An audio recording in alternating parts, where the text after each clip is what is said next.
The Man Who Loved Flowers by Stephen King. On an early evening in May of 1963, a young man with his hand in his pocket walked briskly up New York's 3rd Avenue. The air was soft and beautiful. The sky was darkening by slow degrees from blue to the calm and lovely violet of dusk. An old lady pushing 2 bags of groceries in an old baby pram grinned at the young man and hailed him. "Hey, beautiful." The young man gave her a smile and wave. "Oh, he's in love."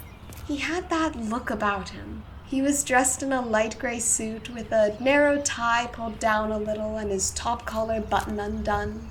The young man walked with a bounce in his step and that same half smile on his lips. Partway up the block, an old man stood beside a chipped green handcart filled with flowers.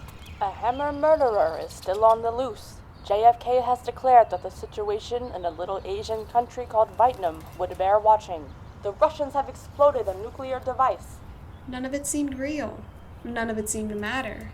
The young man passed the flower stand. He hesitated, looked over his shoulder, and thought it over. He would bring her some flowers that would please her. He loved to see her eyes light up with surprise and joy when he brought her a surprise. My young friend. How much are your flowers? I'll make you up a nice bouquet for $1. Those tea roses, they're hothouse. 70 cents a piece. Expensive. Nothing good comes cheap, my friend. Didn't your mother ever teach you that? She might have mentioned it. Sure she did. I give you half a dozen, 2 red, 2 yellow, 2 white. Can't do no better than that, can I? Put in some baby's breath, they love that. Or you can have the bouquet for $1. They? My young friend, no one buys flowers for themselves in May. It's like a national law, you understand what I mean? The young man thought of Norma, her happy, surprised eyes and her gentle smile, and he ducked his head a little. I guess I do. Sure you do. What do you say? I'm gonna tell you what I think. Hey, advice is still free, isn't it? I guess it's the only thing left, that is. If the flowers are from your mother, get her the bouquet. But if it's your girl, that's a different thing, my son, and you know it.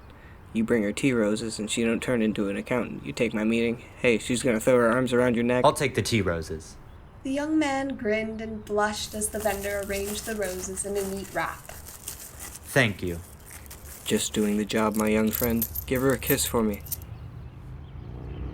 Tonight's weather looks just the way you'd want it. Perfect for a little rooftop stargazing, if you're the romantic type. Enjoy it.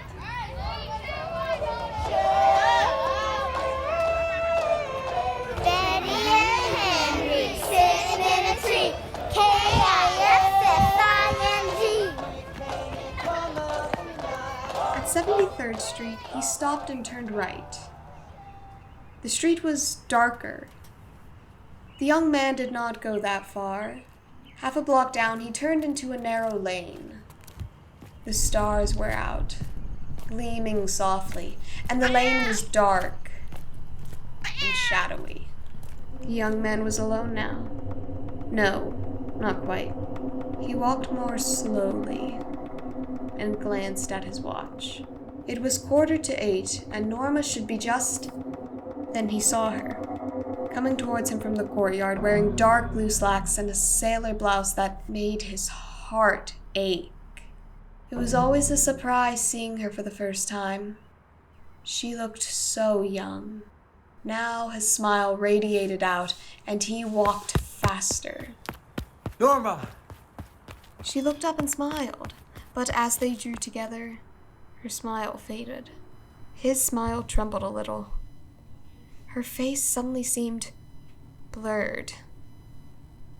It was getting darker now. Could he have been mistaken? Surely not. It was Norma.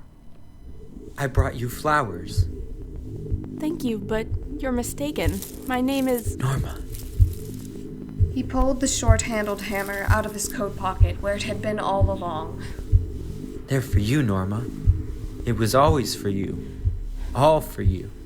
She backed away, her face a white blur. Norma was dead. She had been dead for 10 years, and it didn't seem to matter because she was going to scream. He swung the hammer to kill the scream. The flowers fell out of his hand and broke open, spilling red, white, and yellow tea roses. He swung the hammer and she didn't scream. She wasn't normal. So he swung the hammer, as he had done 5 other times. Some unknown time later, he slipped the hammer back into his inner coat pocket and backed away from the dark shadows sprawled on the cobblestones. If there were bloodstains on his suit, they wouldn't show, not in the dark. He turned and left the dark alley. Her name had not been Norma, but he knew what his name was. It was Love. His name was Love. And he walked these dark streets because Norma was waiting for him. And he would find her someday soon. He began to smile. A bounce came into his step as he walked on down 73rd Street. A middle-aged married couple, sitting on the steps of their building, watched him go by, with the same half-smile on his lips. How come you never look at me that way anymore? Huh? Oh, nothing.